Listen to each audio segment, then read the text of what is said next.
কালকে দুপুর ২টার দিকে যে উদ্ধার কার্যক্রম শুরু হয়েছিল শিশু সাজিদকে উদ্ধারের জন্য সেই উদ্ধার কার্যক্রম কিন্তু এখন পর্যন্ত চলছে এবং ফায়ার সার্ভিসের কর্মীরা তারা তাদের যে কার্যক্রম সেটা কিন্তু চালিয়ে যাচ্ছেন। এখানে আসলে প্রচুর মানুষের সমাগম হয়েছে, বেলা বাড়ার সঙ্গে সঙ্গে আমরা দেখতে পাচ্ছি যে প্রচুর মানুষের উপস্থিতি হয়েছে। সে কারণে আসলে উদ্ধার কার্যক্রমে কিছুটা আসলে ব্যাঘাতও ঘটছে। তো আমরা আসলে দেখানোর চেষ্টা করব যে কিভাবে ফায়ার সার্ভিসের কর্মীরা তাদের যে উদ্ধার কার্যক্রম সেটা পরিচালনা করছেন সেই বিষয়টি আমরা দেখানোর চেষ্টা করব।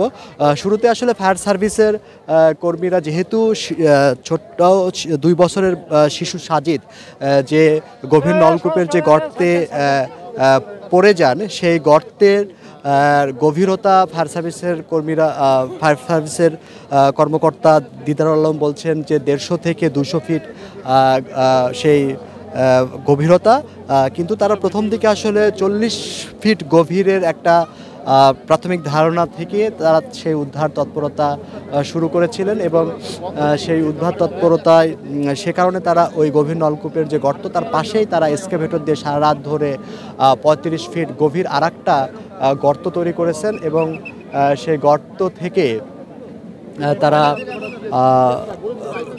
গর্ত খনন করার পরে সেখানে ফায়ার সার্ভিসের কর্মীরা নেমে সেই গর্তের নিচে একটা সুড়ঙ্গ তারা তৈরি করেছিলেন, যে সুড়ঙ্গ দিয়ে ওই যে গর্তে শিশু সাজিদ পড়েছে সেই গর্তের 35 ফিট গভীরে তারা সেখানে শিশু সাজিদের অবস্থানটা ট্রেস করার চেষ্টা করেছেন, কিন্তু সেখানে তারা শিশু সাজিদকে পাননি সেই 35 ফিট গভীরে। এখন তারা 35 ফিট উপর থেকে তারা সাজিদের উপস্থিতি আছে কিনা বা কোথাও আটকা পড়ে আছে কিনা সেটা তারা দেখার জন্য চেষ্টা করছেন এবং সেই জন্যই আবার এক্সকাভেটর দিয়ে আসলে খনন করা হচ্ছে। প্রথম দিকে আসলে আমরা দেখেছি যে গর্তের প্রথম দিক থেকে তারা সেটাকে আসলে উপর থেকে মাটি সরিয়ে পাইপ ঢুকিয়েছিল, 20 ফিট পাইপ ঢুকানোর পরে তারা তাদের যে কার্যক্রম সেটা পরিচালনা করছিলেন। তো আমাদের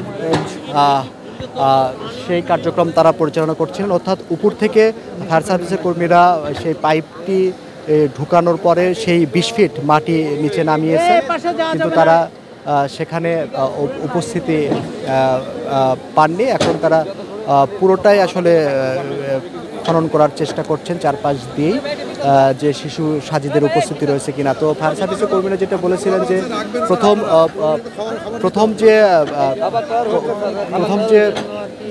20 ফিটের মধ্যে যদি সাজিদের উপস্থিতি না পাওয়া যায়, তার নিচে যে 15 ফিট রয়েছে সেখানে সাজিদের উপস্থিতি রয়েছে কিনা সেটা তারা একটু দেখবেন। দেখার পরে যদি সেখানে না পাওয়া যায় তারপরে তারা আরও 50 ফিট গভীরে সাজিদের অবস্থানটা নির্ণয় করার চেষ্টা করবেন।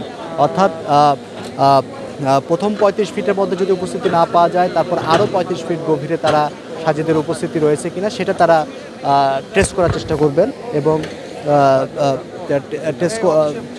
এবং যদি সেখানেও না পান, কারণ ফায়ার সার্ভিসের কর্মীরা বলছেন যে গভীর নলকূপে শিশু সাজিদ পড়ে গেছে সেটা আসলে 150 থেকে 200 ফিট গভীর।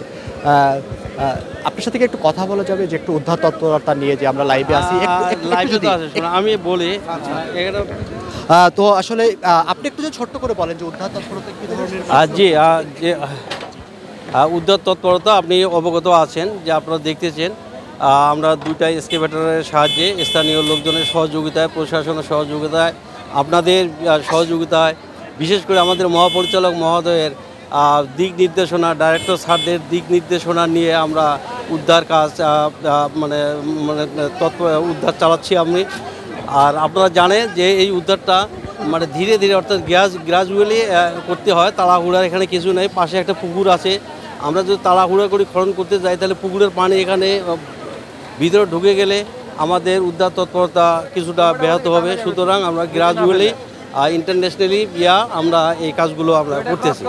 আপনারা জানেন যে 12 ইঞ্চি দায়া সম্পূর্ণ একটা পাইপের নিচে একটি 2 বছরের বাচ্চা গতকাল পাইপের ভিতরে ঢুকে গেছে। আমরা এ যাবৎ প্রায় 30 ফিটের মতো আমরা পাইপের গোড়াটা খুঁড়তে সক্ষম হয়েছি এক্সকাভেটর দিয়ে। আর আমরা ওই পাইপের ভিতরে 6 ইঞ্চি পার একটা পাইপ আমরা দিয়েছি এবং পাইপটা আনুমানিক প্রায় 30 ফিটের কাছাকাছি যে পাইপটা আর যায় নাই। সুতরাং আমরা আশাবাদ ব্যক্ত করছি যে 30 ফুট পর্যন্ত আমরা খনন করতে পারলে হয়তো ভালো একটা রেজাল্ট আমরা আনতে পারবো। ধন্যবাদ। এরপরে যদি হলো 30 ফিটের আমরা পরের স্টেজটা আমরা পরবর্তীতে নেব। যদি 30 ফিটে আমরা না পেতে পারি আবার আমরা ব্যবস্থা নেব। তবে উদ্ধার তৎপরতা আমাদের অব্যাহত আছে এবং চলবে। না আমরা সেটা দেখব যে মানে কিভাবে আমরা সেই কাজটা করব আর কি। হ্যাঁ, আমরা চেষ্টা করব এবং উদ্ধার তৎপরতা আমরা আপনাদের সকলের সহযোগিতা আমরা চালিয়ে যাচ্ছি।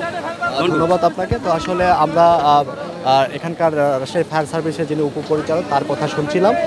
তো এখানে আসলে যেহেতু উদ্ধার কার্যক্রম চলছে এবং সারা রাত ধরে পরিবার পরিজন তারা নির্ঘুম রাত কাটিয়েছেন, একটা হৃদয় বিদারক যেমন পরিবেশ পরিস্থিতি রয়েছে, ঠিক একইভাবে আসলে এখানকার যে মানুষজন তাদেরও কিন্তু একটা প্রার্থনা রয়েছে যে যাতে শিশুটি জীবিত উদ্ধার হয়।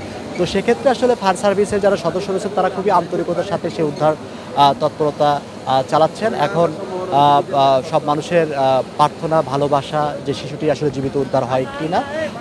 তো এখন কতক্ষণ পর্যন্ত যে আসলে উদ্ধার কার্যক্রম চলবে সেটা এখন পর্যন্ত তারা বলতে পারছেন না। তো এই ছিল এখান থেকে যে উদ্ধার কার্যক্রম চলছে ফায়ার সার্ভিসের সদস্যদের তার খবর।